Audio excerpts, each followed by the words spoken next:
So this is going to be episode 2 of the Bamboo Project Wholesale Project. I guess we have one of those now.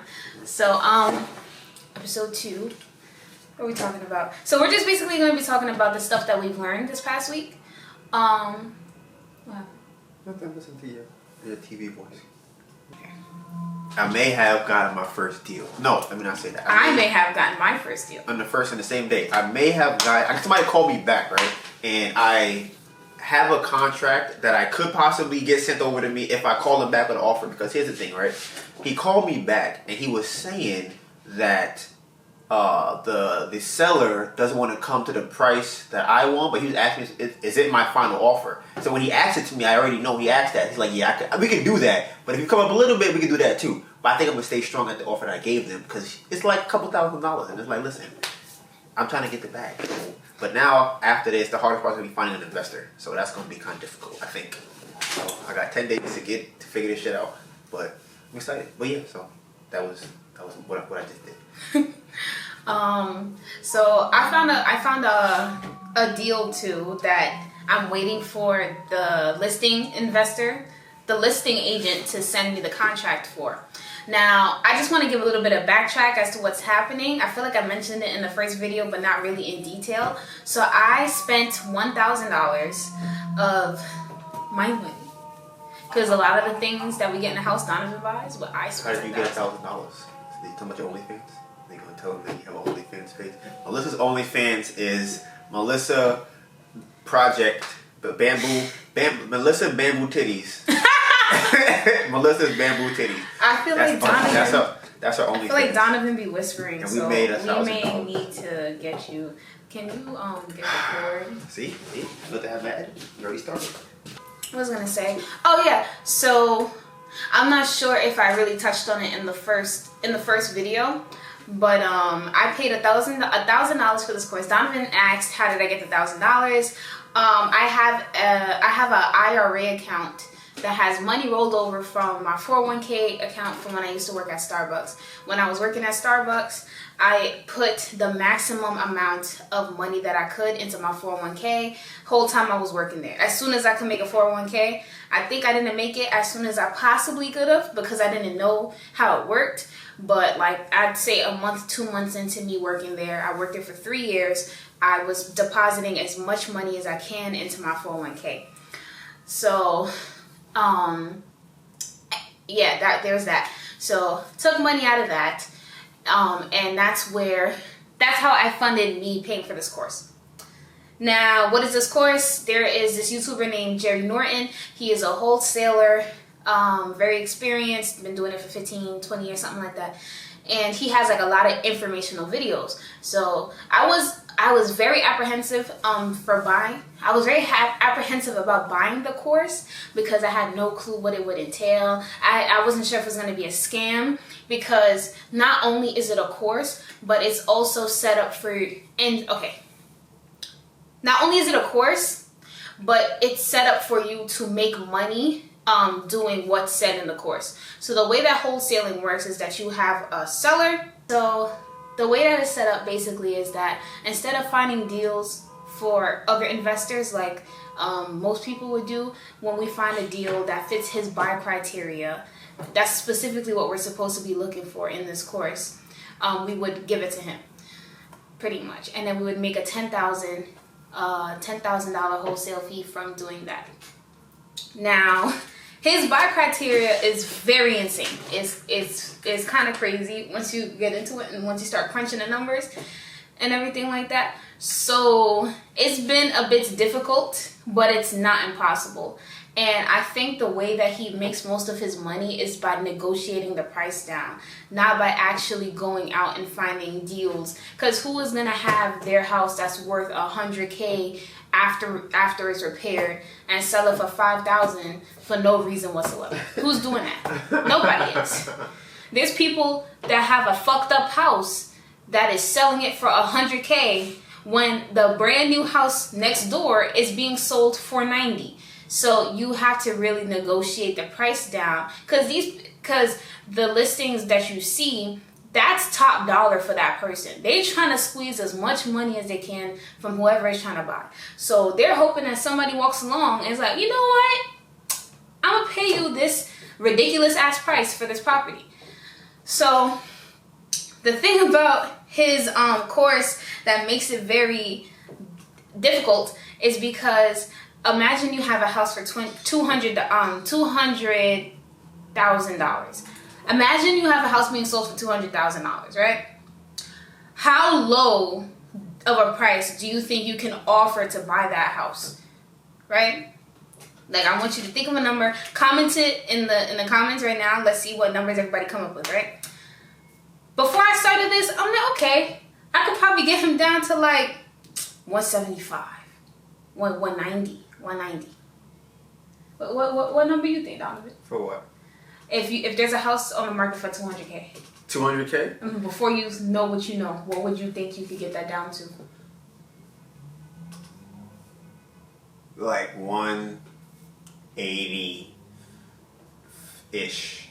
This man wants us to negotiate that house down to 50K.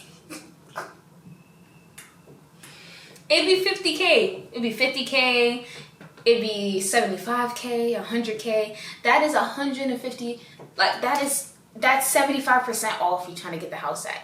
And that's the numbers that we're basically trying to deal with. And the mindset that I have with this is that if we could do this, if we could find this man a deal, then we should be proficient at wholesaling at that point. We have made it. We are top tier wholesalers. If we could get a house that is worth 200K, is being sold for 200K, being sold to us under contract for 50K. So that's basically what we've been trying to do for this past week. The phone calls are going to be posted eventually, very soon. And I'm going to talk a little bit about the sale that I got this morning. So I called somebody up. Actually, I might talk about the asshole too. I ain't really like him that much. So yeah, my phone call this morning, I called up about a property. Oh, you have to find comps, bro. That's a whole other. For the guy that I bought the course from, he needs 5 comps. Comps are comparable homes to the house that you're selling. So if you have a house that it has 3 bedrooms, 1.5 bathrooms, 150 square feet. In order for you to find a comparable home that can give you an idea for what that sells for, it needs to have very close, if not the same, what is that called? If not the same details? No. Qualifications. It's a word for it.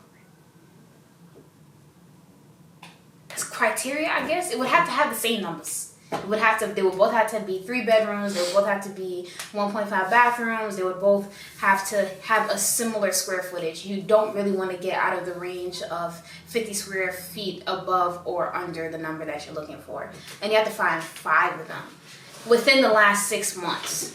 So you can't look at a house that was sold 3 years ago for $1 million on your block. It's not going to be a good comparison or comparable. So once I found those numbers, I called up this person this morning. I had a conversation with them on the phone.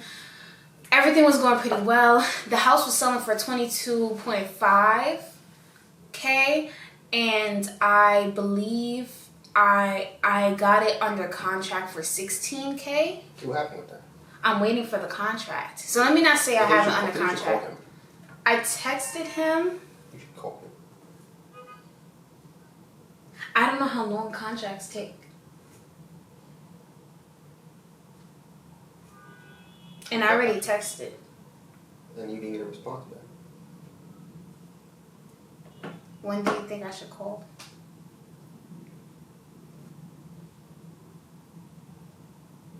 Now? I mean, possibly. I was gonna wait probably till tomorrow. I mean, here's the thing. You should never have texted him. That's the first thing. So, never text that if you can avoid it. Why is that? it's like when I'm running game on girls because they can just look at their phone, they just look at whatever, they forget about it, and so on and so forth, right? And then it allows you to text them after that. So you could have called like 3 hours later, and you could have had two, I guess, interactions or two attempts. So you had the first attempt, which would have been calling, and then let's say he didn't answer it. Mm-hmm. Then you go, okay, now I can text you. Because now it doesn't seem kind of weird. Like, hey, I called you, I get the contract. As opposed to now, it kind of seems like I'm being pushy. Yeah, it's like I text you and now I'm calling because you didn't. Like you again, people do it, so you can do it. But you know, it would have been. And I definitely feel like it would be more comfortable for me to do it the other way around. Mm-hmm. So personally, I wanted to wait a bit longer because he got an iPhone, so I know you got the message. Right. So, I sent over my proof of funds. That's something that he had asked me for. I sent it over. I'm gonna just give it until... Yeah, I feel like you weren't supposed to send that over. Why not? I remember they said don't send that until you have the contract.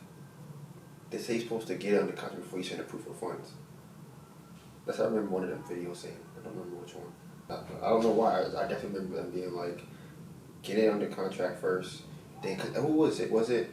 Oh, yeah, the lady you was on the phone with. So what? The one that you almost closed the first time. You was like, I have proof of funds. And she was like, you don't have to worry about that until either you sign the contract or after the inspection period, she had said. Or was it? No, was that? She didn't say that. She said that she said I didn't have to send it to her right then.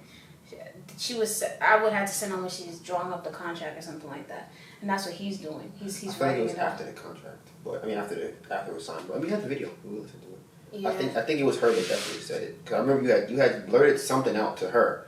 And because she was trying to see if I even had if I had the money to buy the property, and I was like, I could provide you with the proof of funds if you need it, but we weren't at the contract phase. She yet. wanted you. How did she? I don't remember that. Huh? I don't remember that. You don't remember?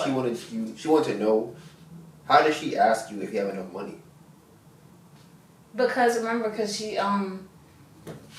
I was using my not normal voice, my childish voice, I guess, and then on top of that, she knew that I was a new investor. And I think she thought that I was going to fix and flip the house on my own. But I remember... And that's when she asked me that. But I remember you had gave her that information without her asking you. Exactly, yeah. Because she asked me if I'd be able to afford it.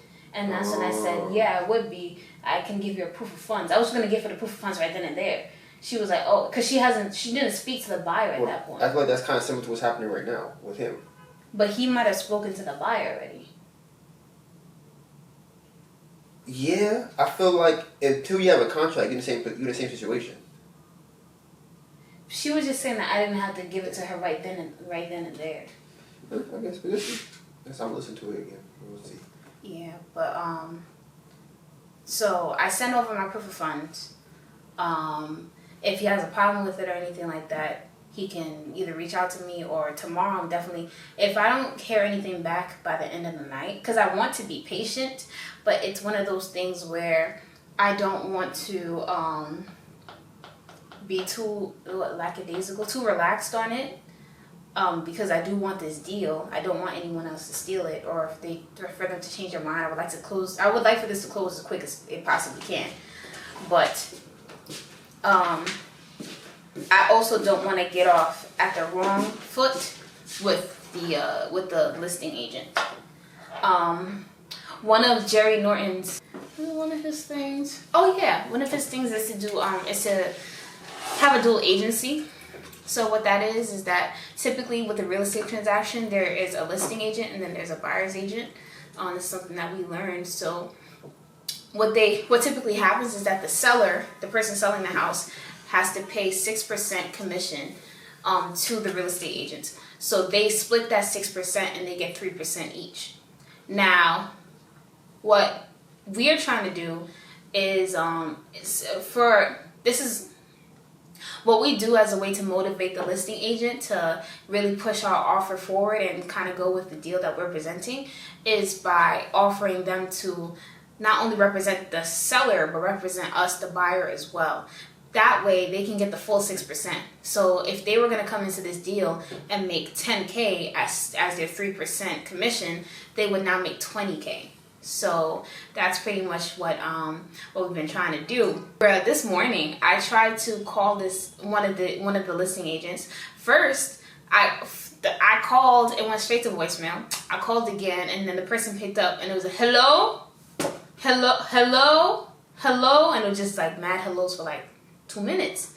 I hung up, called back again, same thing happened. Then I called from Donovan's phone, and I'm like, hello, can you hear me?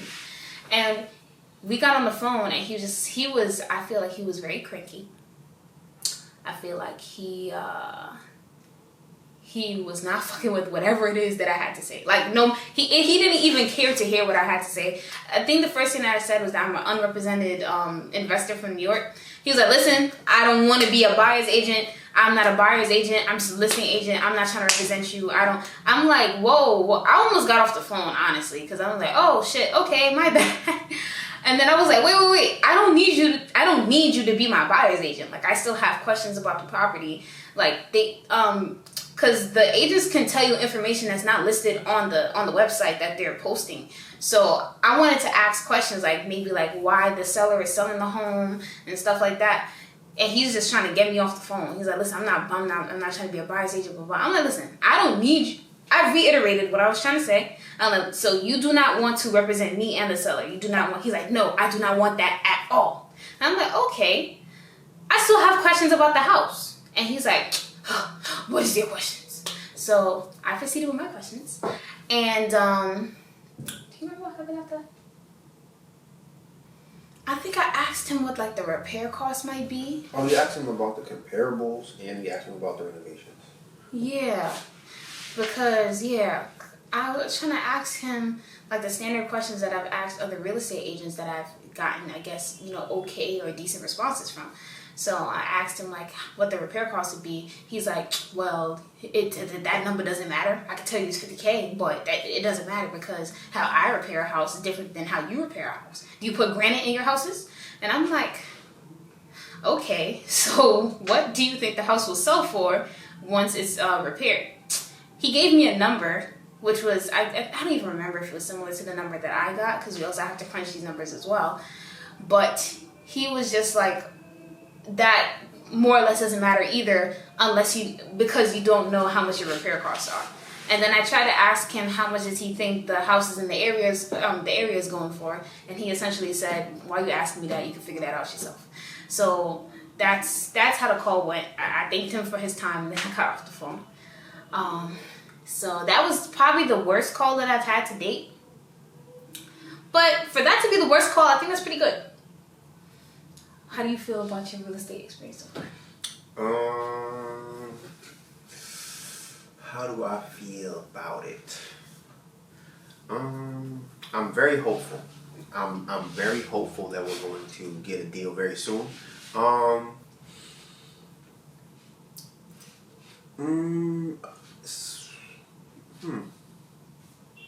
Trying to think of something that I've learned recently that I guess I didn't know before. I mean, I think one of the most important things I've learned now is when I'm on the phone with somebody, to ask questions and keep them on the phone and try and talk to them, build a rapport.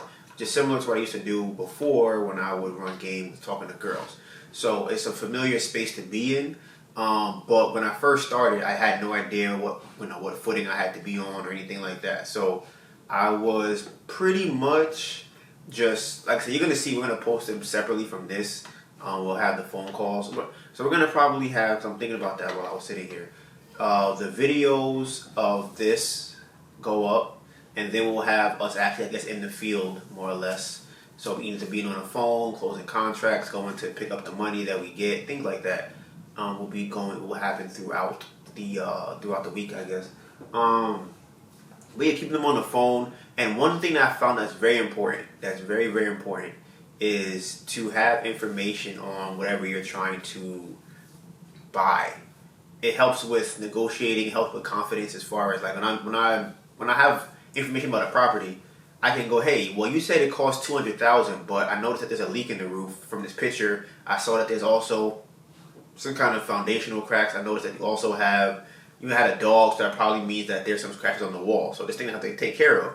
But if you don't know these things, then you don't really have a frame of reference as to what to ask for or what to negotiate your price down to. I also try to exhaust my resources as far as talking to people I know that are in real estate, so I can at least it kind of helps you to laser in on what I know about real estate. One thing I found recently is that there's like an average square footage price per renovation. It's a ballpark figure, just so that you can kind of look at a place and go, okay, if the square footage is $1,500, I do $25 a foot or $15 a foot, something like that, and you kind of just have an idea just off of like having no knowledge at all, as opposed to being like, I think it's $2 a square foot, or I think it's $2,000 a square foot. You at least have a ballpark figure of what an average, basic, not high-end renovation would cost. So that kind of helped me to negotiate. And I think just calling more people helps. Just call people over and over again. Just helps you close different deals. Actually, I'm not thinking about it. I'm waiting for somebody to send me pictures of a property. I could close on 2 properties today, possibly. No, the other one I don't know about. This one for sure I think I could do. The other one I could probably do, but it would be for somebody in that area. But yeah, like I said, I haven't got a contract yet. I haven't had anybody send me a contract or anything like that. So I'm still in phase 1 of just talking to people. I don't know if this would be phase 1. I think phase 1 is finding a deal. I think phase 2 is getting the contract. So I think I'm definitely still in. No, phase 1 is finding a deal. Phase 2 is negotiating a contract, and then phase 3 I think is getting the contract. Because you can find a deal, call them, and they be like, well, we don't want to do that. Now you got to talk to them and figure out, well, look, I think you should sell your house for $100,000 under what you asked for. So I think you should pay me to buy your house. We've seen that multiple times where they'll be like, oh, well, if you look at the numbers and run the numbers, they should pay you for the house. So we've seen that. What else I think I've learned from here? Yeah, and then this also happens with everything I do as far as, I guess, getting better at things.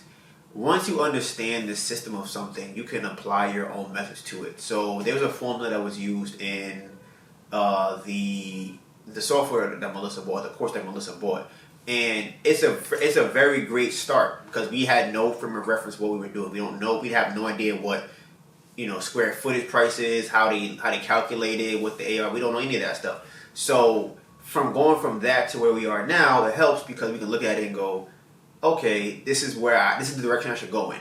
Now on a podcast, I talked about this too, where it's like, just point me in the right direction, and I'll walk over it. I don't need you to hold my hand to get there. So since he gave me the direction to go, I ran with it. Now I have my own more or less spreadsheet, which I also kind of got from Lily Thompson, who is a real estate investor, who has a YouTube channel. So I saw in her videos that she has her own spreadsheet for formulas, and I'm like, well, I use spreadsheet all the time for my finances, so I'm like, why not just make one for this? I'm like, I love numbers, and I don't know if I love systems, and there's numbers in systems, so I'm like, I'll make my own. I'll just do it myself, and it solves a problem that I felt like I kept running into when I was using his software. So I'm like, if I could do it myself and solve my own problems and make it more efficient to use, then I'm gonna do that. So that's something I think that's probably the most important thing I've learned so far this week. Is definitely put in the work and know what you're talking about. Learn about what you're talking about. Yeah, I definitely agree with what Donovan's saying, because one thing about me, especially when we first started in the earlier calls, you'll definitely hear, is that I get anxious and I freak out. But from one of the earlier videos, my anxiety shows through. This is definitely one of the things that I have anxiety about, talking to new people or cold calling. The difference with real estate that I fuck with is the fact that they're expecting calls more or less because of the nature of their work, as opposed to trying to cold call homeowners, which is another facet of wholesaling. So I definitely prefer this side, because I'm really trying to talk to random people that have no idea why I'm calling them, what I'm calling them about. Like, hey, do you mind selling your house? So one thing that I feel like really does make a difference is knowing the information and watching how other people kind of keep people on the phone and the type of questions that they ask. That's what I really like about Jerry Norton's like videos and everything like that, because it kind of gives me kind of a playbook of how to go about it. But I think even what's more important is knowing why the questions are asked. and kind of just having that as a foundation, because if you know that you're asking questions, because you can get on the phone and ask why is the sky blue, or so on and so forth. You're still asking questions, but they don't really help you. And I think that that's kind of the issue that I ran into with the guy that I felt like was being an asshole, because he wasn't wrong with what he was saying. The questions that I were asking weren't specific to that property. It was more so of a general thing that I have asked all the real estate agents that I've been talking to. So it was just kind of like a script for me. But I think that would have been different if I did have more information or more knowledge about that particular property, why I was interested in it, and like if I came up with actual questions that I had before I called. But everything is literally a learning process, and this is just a touch base of what we've been experiencing and the new things that we've been learning. The next steps really is to get a contract closed. Donivan is trying to get a contract closed for either the Jerry Norton dude, is family friend? Mm-hmm. Yeah, a family friend named Keith, and then also named Maya, who is also a fellow YouTuber. So we will definitely just plug in his YouTube in the description box as well. And me personally, I'm really gonna focus on the Jerry Norton one. Why? Because I feel like it's gonna really force me out of my comfort zone to really zone in on that. And I feel like it'll help me build the muscles and the strengths that I need in order to get this done. Yeah, I'm gonna keep trying to find this deal, trying to negotiate 75% past the price that they asked me for, and really try to build that muscle, because I think Donivan has had this muscle built already because of all the ridiculousness that he would do while he was growing up.